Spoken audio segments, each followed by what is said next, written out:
Most people think hematopoiesis is just a diagram you memorize, but it's actually one of the fastest ways to understand leukemias.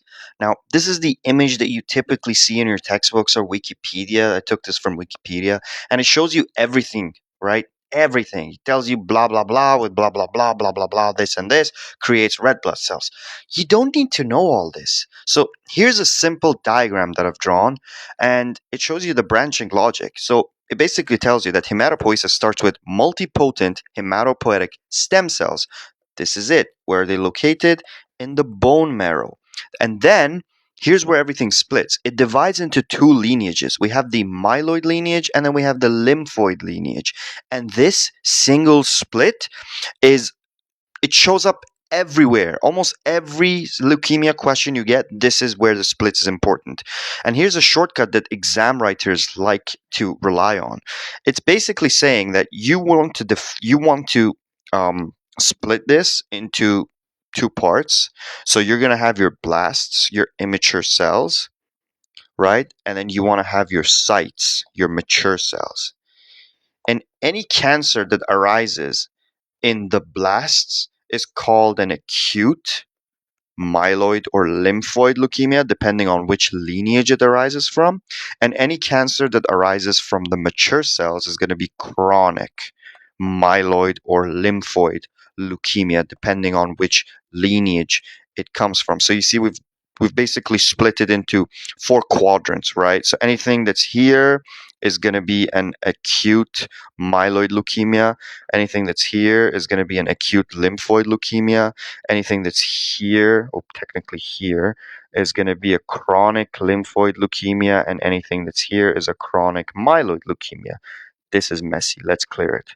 Okay, now let's learn about the actual hematopoiesis. On the myeloid side, this is where most blood cells come from.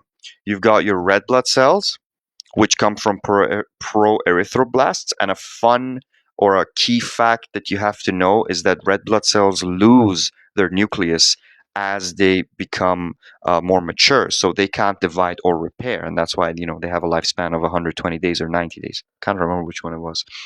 Comment down below if you remember whether it was 3 months or 4 months. I can't remember right now on top of my head. All right. Then you've got your immune cells, right? So you've got your neutrophils, your basophils, your eosinophils, and then you have your monocytes, which become your macrophages. And a key important thing to know is that macrophages have different names depending on what organ they're in. So if they're in the liver, then they're called Kupffer cells. If they're in the brain, they're called microglia. And if they are in, bone, then they are osteoclasts. And then, of course, you've got your megakaryocytes that become, megakaryoblast that become megakaryocytes that become thrombocytes. And these are basically the platelets that prevent or promote blood clotting and prevent bleeding. Then you've got your your lymphoid, your lymphoid cell, your lymphoid side. And that's the one that people mix up under pressure.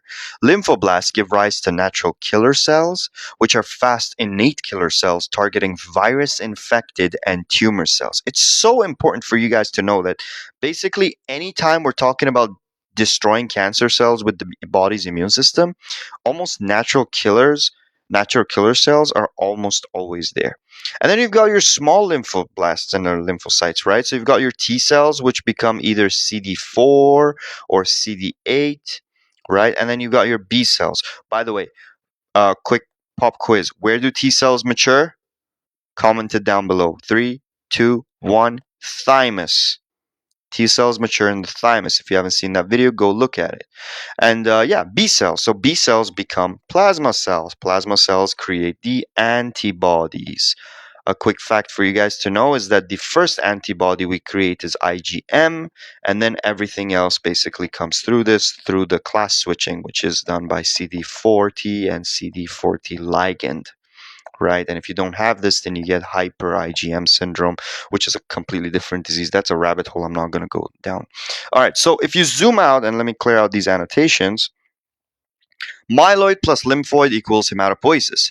Blast equal acute leukemias, and mature cells equal chronic leukemias. And that framework alone carries most exam questions on this topic.